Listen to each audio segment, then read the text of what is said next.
기도하겠습니다. 거룩하시고 자비로우신 아버지 하나님 감사합니다. 오늘도 복된 날 허락하시고 우리를 부르사 생명의 말씀 앞으로 인도하신 하나님 감사합니다. 지난 한 주간 동안도 세상에 살면서 우리가 지은 모든 죄들을 이 시간 우리를 정결하게 하사 성령의 불꽃으로 태워주시고 성령께서 우리에게 기름을 부으사 은혜가 넘치는 시간이 되도록 역사하여 주시옵소서.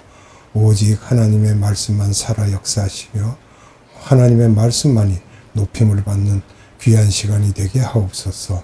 아버지 하나님께 무한한 감사와 찬양과 영광을 올려드리며 예수님의 이름으로 감사하며 기도드리옵나이다. 아멘. 오늘은 겟세마네 기도에 대한 두 번째 시간입니다.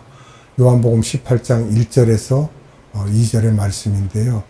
지난 시간에 우리가 요한복음 18장 1절에서 3절은 공관복음과 차이가 있다는 것을 7가지로 말씀드렸습니다.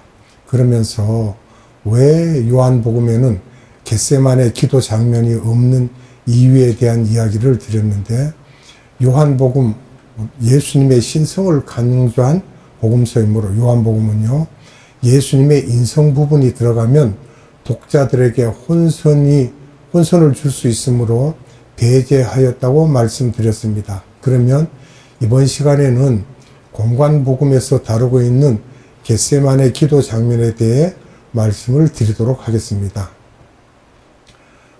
겟세마네 기도 장면에서 첫째, 제자를 3명 앞에서 고민하고 슬퍼하시는 모습을 우리가 비교해 봤습니다. 우리가 봐도 이해가 안 됩니다. 마태복음 26장 37절에 말씀하시기를 베드로와 세베대의 두 아들을 데리고 가실새 고민하고 슬퍼하사. 아멘. 여기서 고민이란 말은 영어로는 그리에프입니다. 헬라어로는 루페오라고 하는데 슬픔, 괴로움, 고민, 즉 슬픈 마음이 들어있는 고민을 말하고 있습니다. 슬픔은 디프레션이라고 하는데 기분이 울적하다, 디스트레스라고 하는데요. 헬라어로는 아데모네오라고 합니다. 고민과 괴로움으로 예수님이 마음에 슬픔도 조금 있고 기분이 별로 안 좋은 데다가 스트레스도 좀 받고 계심을 우리가 보고 있습니다. 마가복음 14장 33절 말씀을 봅니다. 베드로와 야고보와 요한을 데리고 가실새 심히 놀라시며 슬퍼하사. 아멘. 심히 놀랐다라고 하는 이 말씀은 영어로는 어메이지먼트입니다. 헬라어로는 에크함베오입니다. 이것은 심히 놀랐다는 말씀이고, 슬퍼한다는 것은 디스트레스라고 하고요. 또 디스프레이션, 또 헬라어로는 아데모네오 이렇게 말합니다. 그러면 두 번째로 말씀하신 내가 죽게 되었다라는 말씀은 이렇다고 진짜 죽는 게 아니잖아요.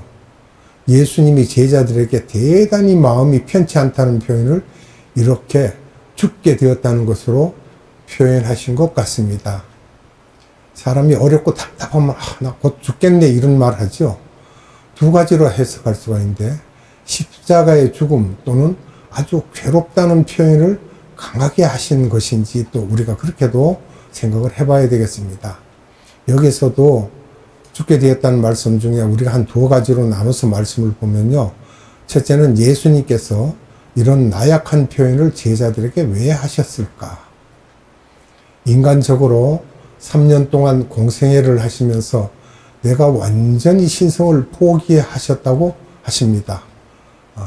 빌립보서 2장 7절에요. 외로움, 괴로움, 근심, 고통이 있으심을 표현하고 계십니다. 두 번째로는 인간으로서 왜 3명의 제자들을 데려갔을까? 이 문제를 한번 생각해 봤습니다. 이런 극한 상황 속에서 조그만 인간적인 위로를 세 제자에게 기대하셨을 수도 있다. 이렇게 또 결국 위로해 주지 못하고 더 짐만 주었고, 그러나 예수님은 이미 다 아시고 너희들이 나를 떠날 것이다, 나를 부인할 것이라고 하셨던 것을 다 아는데도 찾아가서 위로의 말을 듣고 싶었던 것입니다. 인간적으로요. 그 다음에 이제 세 번째 기도하시는 장면인데, 마태복음 26장 39절 말씀을 봅니다. 조금 나아가사 얼굴을 땅에 대시고 엎드려 기도하여 가라사대, 내 아버지여, 만일 할만하시거든 이 잔을 내게서 지나가게 하옵소서.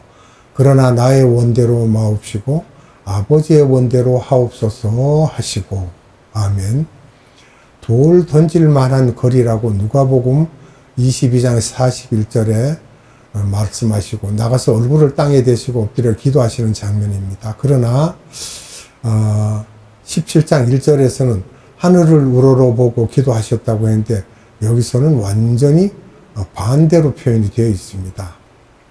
그러면 여기서 할만하시거든 이 잔을 내게서 지나가게 하옵소서라고 하신 말씀은 아버지와 협상하시는 장면이죠. 아버지, 이 어려움을 지나가게 하옵소서라고.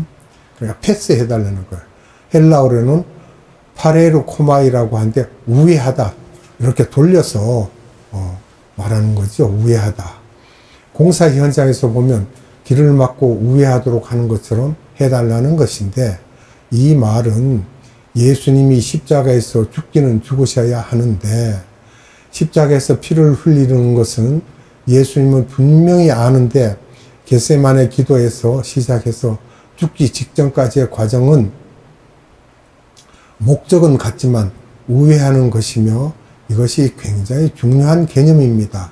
이 과정을 피하겠다는 것인데, 그 이유는 이 과정이 아예 숨을 딱 끊는 것이 편하지 이 과정이 힘들다는 것입니다. 자신이 뻔히 알면서 이 과정을 피하겠다는 것입니다. 만약에 다른 방법이 있는지, 대안이 있는지를 여쭤보는 것이며, 이 방법은 제가 감당하기에 너무 힘드니 다른 방법이 없습니까? 하는 그런 마음이죠. 왜 예수님이 이렇게 하셨는가 하는 것이 우리에게는 의문입니다.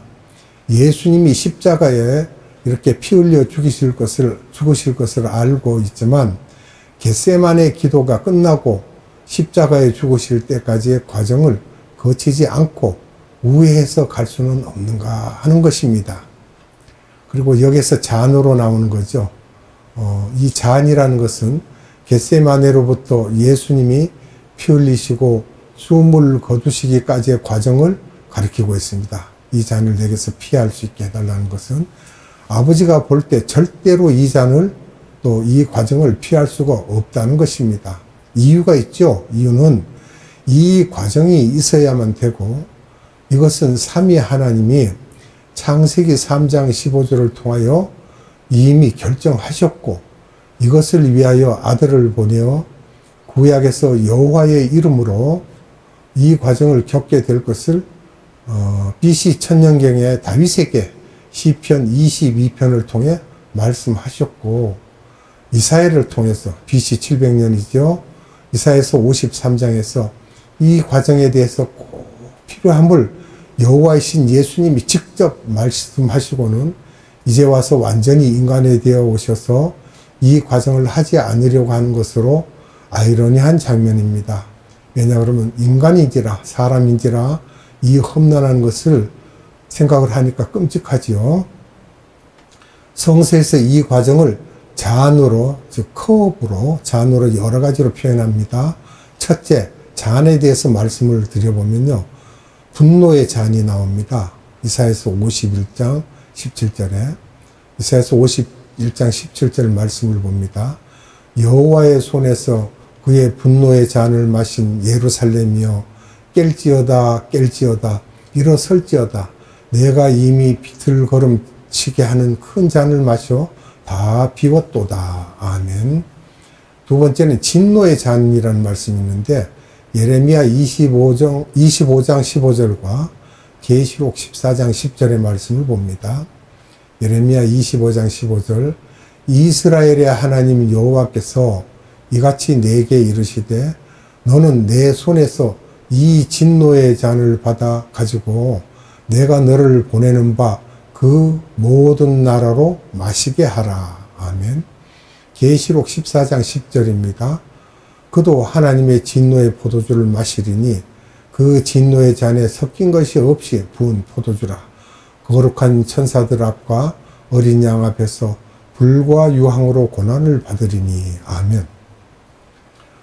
또 진노의 잔 세 번째인데요. 계시록 16장 19절을 봅니다. 큰 성이 세 갈래로 갈라지고 만국의 성들도 무너지니 큰 성 바벨론이 하나님 앞에 기억하신 바 되어 그의 맹렬한 진노의 포도주 잔을 받으매. 아멘. 자, 큰 성 바벨론이 그 진노의 잔을 받는다는 것이고, 이 잔의 시작과 끝은 그러면 언제인가? 겟세마네 동산에서 기도하신 후부터 피 흘려서 이제 십자가에 피 흘려서 돌아가시는 때까지입니다. 이 잔이 예수님이 피조물들을 통하여서 엄청나게 경멸을 당하고 자존심의 상처를 받는 기간입니다. 창조주의 입장에서 보면 피조물들에게 자존심이 상처가 받는 기간으로 이것은 창조 목적에 위배되는 순간이며, 예수님께서는 피조물이 창조 목적에 위배되는 것은 참지 못하시며 그 기간 동안에 베드로가 예수님을 3번 부인할 때 욕을 하고 저주하면서 부인하는 장면이 나오는데, 예수님이 다 알고 계셨지만 쉽지 않는 순간이었으므로, 또 가야바 빌라도 등이 예수님에게 네가 그리스도냐 하나님이냐 하면서 뺨을 때리고, 심지어 로마 군인들까지도 예수님의 옷을 벗기고 조롱하는 그런 것을 생각하면 끔찍하고 참을 수 없는 시간이고, 창조주신 예수님의 입장에서는 한번 훅 불면 없어질 것들이 나로 괴롭힐 것을 생각하니까 예수님이 못 견디겠다고 생각하여 아버지께 이것은 안 하고 싶다고 하면서 우회할 수 있게 해달라고 할 때, 아버지께서는 우리가 이렇게 계획하고 결정하지 않았느냐 하시면서 이것을 이사야와 예레미야에게 말하지 않았느냐 하시므로 예수님도 반발하지 못하고, 나중에 아시지만 예수님이 십자가에서 마지막 순간에 어떤 수모까지 당하셨는가 하면 엘리 엘리 라마 사박다니 하시면서 아버지 왜 나를 버리셨나이까 하는 예수님이 완전히 버림을 당하는 그 순간까지 가시는 것이며, 이것을 다 아셨는데 여기까지 가기가 싫다는 것을 나타내고 있었던 것입니다. 그러면 여러분, 제가 이사야서 53장의 이야기를 하지 않아도 다 아시죠? 잠시 후 간단하게 말씀드리겠습니다. 시편 22편은 예수님께서 다윗에게 환상으로 보여주시는 것입니다. 다윗이 환상을 보는데 자기 같기도 하고 또 다른 분 같기도 하는데, 이것을 예수님께서 보여주시는 것입니다. 시편 22편 1절을 봅니다. 내 하나님이여 내 하나님이여 어찌 나를 버리셨나이까? 어찌 나를 멀리하여 돕지 아니하시오며 내 신음소리를 듣지 아니하시나이까? 아멘. 엘리 엘리 라마 사박다니, 이 장면을 1000년 전에 다윗에게 미리 보여주신 것입니다. 시편 22편 6절에서 8절을 봅니다. 나는 벌레요 사람이 아니라 사람의 비방거리요 백성의 조롱거리니이다. 나를 보는 자는 다 나를 비웃으며 입술을 삐죽거리며 머리를 흔들며 말하되 그가 여호와께 의탁하니 구원하실걸, 그를 기뻐하시니 건지실걸 하나이다. 아멘. 자기 자신도 구원하지 못하는 사람이라고 조롱하는 것을 미리 다 보여주시는 것입니다. 예수님이 이렇게 1000년 전 다윗에게 보여주셨지만 실제로 본인이 그렇게 하시려니까 힘들어 하시는 것입니다. 무엇이 힘들까요? 창조주의 자존심이 그것을 허락하지 않는 것입니다. 아버지 하나님은 저 위에 계시니까 해라 하면서 쉽게 하시지만 실제로 하는 제가 얼마나 힘든지 아세요? 하는 것과 같은 그 맥락이죠. 이사야서 53장 3절로 4절 말씀을 봅니다. 그는 멸시를 받아서 사람에게 실어버린 바 되었으며 간고를 많이 겪었으며 질고를 아는 자라 마치 사람들에게 얼굴을 가려우고 보지 않음을 받는 자 같아서 멸시를 당하였고 우리도 그를 귀히 여기지 아니하였도다. 그는 실로 우리의 질고를 지고 우리의 슬픔을 당하였거늘 우리는 생각하기를 그는 징벌을 받아서 하나님에게 맞으며 고난을 당한다 하였노라. 아멘. 겟세마네에서 이 부분을 생각하며 고민하는 것입니다. 간고라는 것, 고민하다라는 말인데요. 얼굴을 가리우고 라는 말은 예수님이 땅에 엎드려 있는 모습이죠. 얼굴을 가리고. 또 우리라는 말은 빌라도, 가야바, 로마 군인 등등이죠. 이렇게 하실 것을 다 아셨던 예수님이 막상 할 때가 되자 아버지 하나님과 협상하는 것입니다. 창조주신 예수님이 이렇게 고민하시면서 우리에게 생명을 주셨는데 이것을 가볍게 생각하는 것은 예수님께 큰 무례이고 또 가볍게 생각하는 사람에게는 은혜를 베풀어 줄 수 없는 것입니다. 그냥 우리가 감사합니다 하는 수준이 아닌 예수님의 사랑을 깊이 묵상해야 하며 이렇게 할 때 삶이 하나님께서는 은혜와 자비와 사랑을 베풀어 주시는 것이며 우리의 삶 가운데서 우리 하나님이 이렇게 대단하심을 예수님이 다 아시면서 또 그렇게 고난당하실 것을 예수님이 공생의 기간 동안에도 제자들에게 여러 번 말씀하셨습니다. 요한복음 12장 24절 말씀 봅니다. 내가 진실로 진실로 너희에게 이르노니 한 알의 밀이 땅에 떨어져 죽지 아니하면 한 알 그대로 있고 죽으면 많은 열매를 맺느니라. 아멘. 6월절 6일 전인 토요일에 하시는 말씀입니다. 이렇게 기도하시고 또 말씀을 하시는데요. 요한복음 12장 27절 말씀입니다. 지금 내 마음이 민망하니 무슨 말을 하리요. 아버지여 나를 구원하여 이때를 면하게 하여 주옵소서. 그러나 내가 이를 위하여 이때에 왔나이다. 아멘. 죽어야 하는 것을 아시면서도 아버지와 기도하면서 또 생각이 달라지는 것입니다. 완전한 인간이 되신 창조주의 모습을 우리에게 보여주시는 것입니다. 나약한 이런 모습을 보면서 우리도 힘이 나지 않습니까? 우리도 나약하죠. 우리가 오락가락 하는 것은 피조물이기에 당연합니다. 그것은. 그러면 예수님의 소원을 보면요.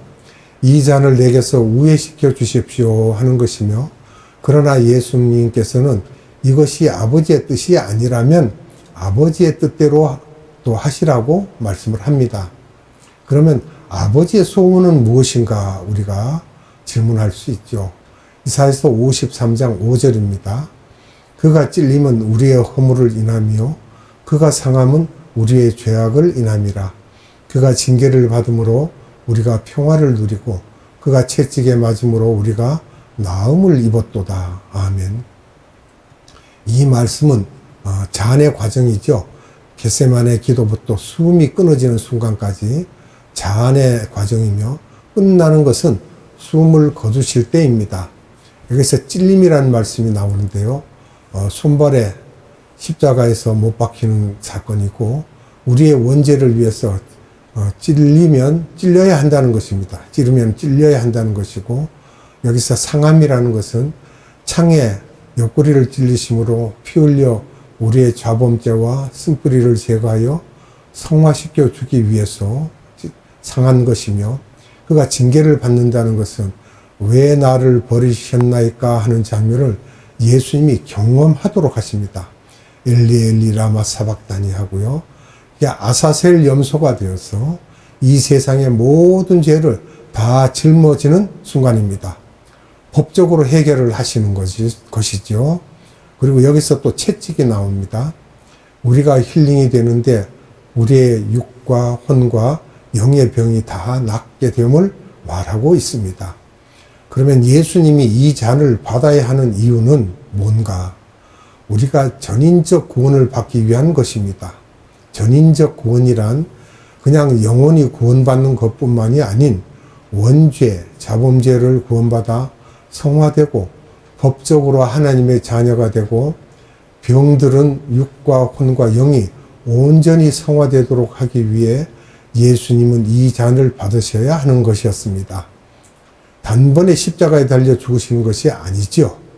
이 기도를 끝내시고 제자들이 있는 곳으로 가서 보니 제자들이 잠들어 있는 것을 보시고 베드로에게 말씀하시기를 너 나를 위하여 한시도 나와 같이 깨어 있을 수 없더냐라고 하시죠. 시험에 들지 않게 깨어 기도하라고 하시면서 마음은 원이로되 육신이 약하구나 하시면서 탄식하십니다. 다음 시간에 이어서 말씀을 드리도록 하고요. 기도하겠습니다. 거룩하신 아버지 하나님 감사합니다. 오늘도 겟세마네 기도에 대한 예수님의 입장을 자세히 살펴볼 수 있도록 우리에게 말씀으로 은혜 베푸신 하나님 감사합니다.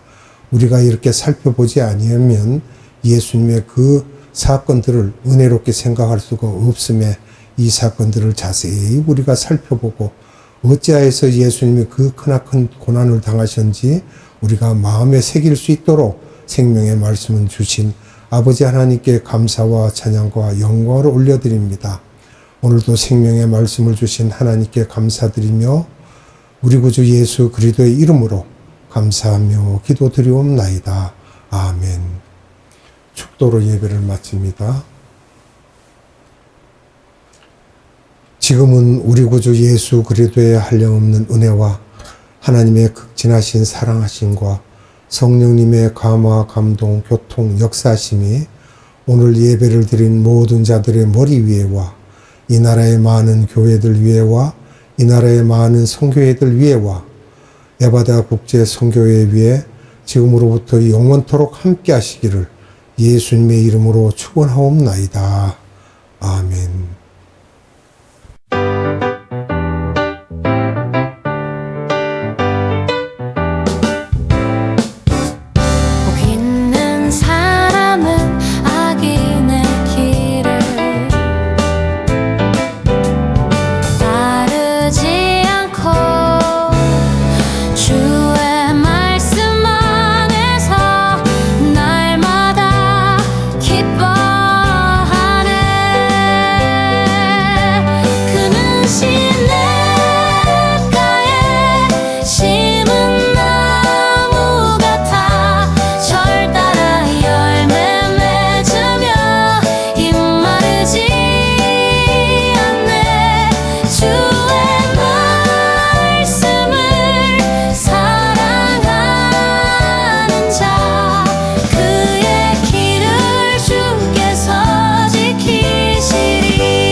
주